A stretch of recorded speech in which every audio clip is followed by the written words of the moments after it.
जय श्री राधे। आज मैं आप लोगों के सामने पुरुषोत्तम मास के 18वें अध्याय की कथा प्रस्तुत करूंगी और मैं आशा करूंगी कि आप लोगों को ज़रूर पसंद आए।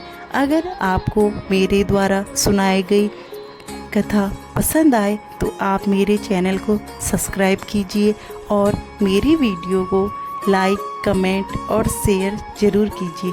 आइए सुनते हैं 18वें अध्याय की कथा। नारद बोले, तपोनिधि राजा दृढ़धनवा को वाल्मीकि जी ने उसके उपरांत क्या सुनाया, कृपया मुझे सुनाइए। श्री नारायण बोले, दृढ़धनवा अपने पूर्व जन्म की कथा सुनकर आश्चर्यचकित रह गए और वाल्मीकि जी से फिर पूछा। दृढ़धनवा बोले, हे ब्राह्मण, आपके वचन अमृत के समान मीठे हैं, जिनको सुनकर मन ही नहीं बढ़ता। आगे का चरित्र सुनाइए। वाल्मीकि जी बोले, हे राजन, सुनिए। यह ब्राह्मण जिस समय पुत्र शोक में विलाप कर रहा था, उस समय दसों दिशाओं में गर्जन करता मेघ छा गया और पर्वतों को कपाती हुई भयानक हवा चलने लगी। मेघ गर्जना से दिशाएं भर गई।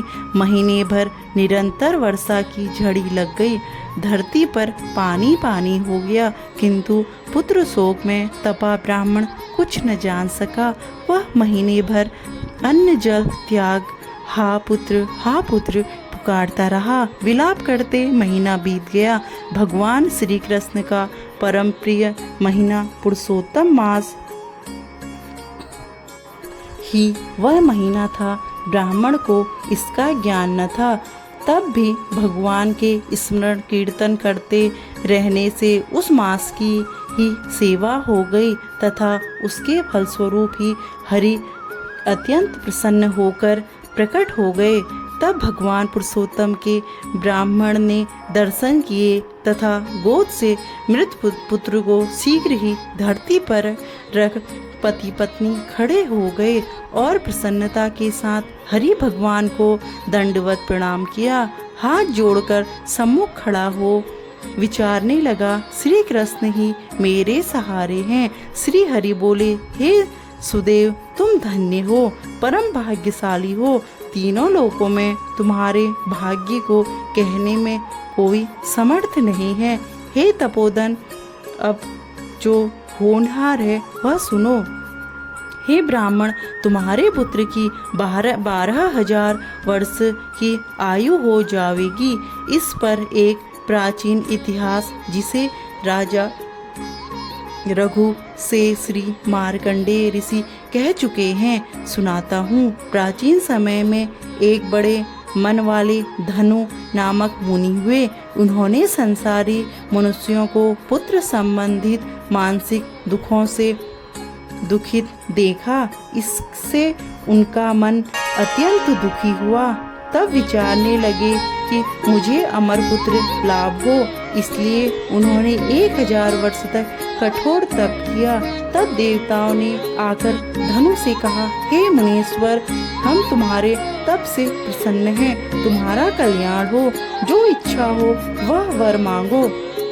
श्री नारायण जी बोले, देवताओं के इस प्रकार के वचन सुन वह अमृत के समान तृप्त बोले, मुझे अमर और बुद्धिमान पुत्र दीजिए।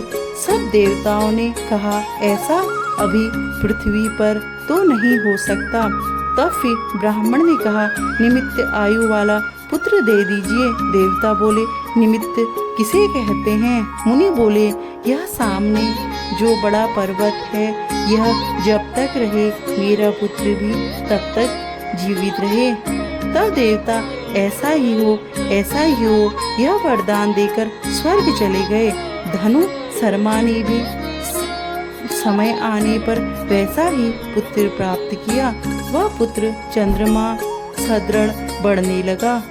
जब यह 16 वर्ष का हो गया, तब उससे पिता धनु मुनि बोले, हे पुत्र, महात्माओं की कभी न करना। फिर भी वह मुनियों को सताता रहा, क्योंकि वह निमित्तायु था। इस घमंडवश वह उन्मत्त होकर मुनियों को कुछ भी नहीं समझता था। एक बार क्रोधी मुनि महर्षि विधि पूर्वक शालिग्राम भगवान का पूजन कर रहे थे। उसी समय वह धनुपुत्र आ पहुंचा और उस मूर्ति को झटपट उठाकर चंचलता से गहरे कुएं में डाल दिया, जिससे मुनि ने शाप दिया, किंतु वह न मरा। तब मुनि सोच में पड़ गए, अरे इस धनु के पुत्र को देवताओं ने निमित्तायु बना दिया है। इस प्रकार चिंता करते हुए मुनि लंबी श्वास छोड़ने लगे। उस श्वास से अनेकों भौं से उत्पन्न हो गए। उन्होंने उस पहाड़ में टक्कर मारकर टुकड़े टुकड़े कर डाले तथा उसी समय उस मुनि का दुर्मर्द पुत्र भी मर गया। धनु शर्मा मरे पुत्र को देखकर बार बार रोने लगा और उसके शरीर को लेकर दुखी ब्राह्मण अग्नि प्रज्वलित कर उसमें पुत्र सहित भस्म हो गया। भगवान बोले, हे तपोधन, यह पुत्र तुम्हें गरुड़ ने दिया है। ऐसा पुत्र पाने से तुम इस संसार में प्रशंसनीय होगे। मैंने तुम्हारे इस पुत्र को पुरुषोत्तम मास के व्रत से प्रसन्न होकर बड़ी उम्र का बना दिया है। गृहस्थ धर्म का पूर्ण सुख भोगकर तुम ब्रह्मलोक में जाओगे और वहाँ भी सुखी रहोगे। इस प्रकार वहाँ 1000 देवताओं के वर्ष तक सुख भोगने के बाद पृथ्वी पर तुम्हारा जन्म होगा, जहाँ चक्रवर्ती राजा बनोगे। दृढ़धनुआ नामक राजा बनकर तुम अनेकों सुख समृद्धि सेना वाहन आदि तुम्हारे 4 से श्रेष्ठ पुत्र होंगे एवं एक भाग्यशालिनी सुशीला कन्या अत्यंत सुंदरी होगी। हे बड़भागी, इस प्रकार देव दानव दुर्लभ अनेकों सुख भोगने से तुम अपने को कृतार्थ मान बैठोगे और अज्ञानवश तुम्हारा मन दुस्तर सांसारिक सुखों की ओर लग जाएगा। इस समय तुम संसार समुद्र के पार करने वाले विष्णु भगवान को भी भूल जाओगे। तब यही तुम्हारा पुत्र तोता बनकर वट वृक्ष पर बैठकर तुम्हें ज्ञान देगा। उस समय तुम तोते के श्लोक का भाव न समझकर उदास हो घर आकर चिंता के समुद्र में लीन हो जाओगे। उस समय हे ब्राह्मणोत्तम, तुम्हें वाल्मीकि ऋषि आकर ज्ञान देंगे। तब संशय निवृत्त होने पर सांसारिक सुखों को त्याग कर श्री हरि पद को अपनी स्त्री के साथ पाओगे, जिसमें गया लौटता नहीं है। इस प्रकार भगवान के कहते वह ब्राह्मण पुत्र उठ बैठा। स्त्री पुरुष पुत्र को देख बड़े प्रसन्न हुए। देवता भी उनके ऊपर पुष्प वर्षा करने लगे। सुखदेव ने भी उठकर श्री हरि हर एवं माता पिता के चरणों में प्रणाम किया। उस समय पुत्र को देखकर गरुड़ जी बड़े प्रसन्न हुए।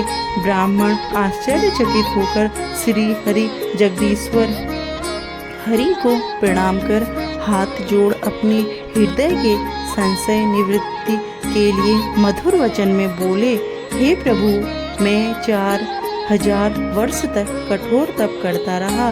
तब आपने प्रकट होकर कहा था, हे पुत्र, तुम्हारे भाग्य में पुत्र नहीं है। अब उसके विपरीत स्वयं आकर मेरे पुत्र को जीवित कर दिया। इसका क्या कारण है? श्री बृहन्नारदीय पुरुषोत्तम मास महात्म्य 18वां अध्याय समाप्त।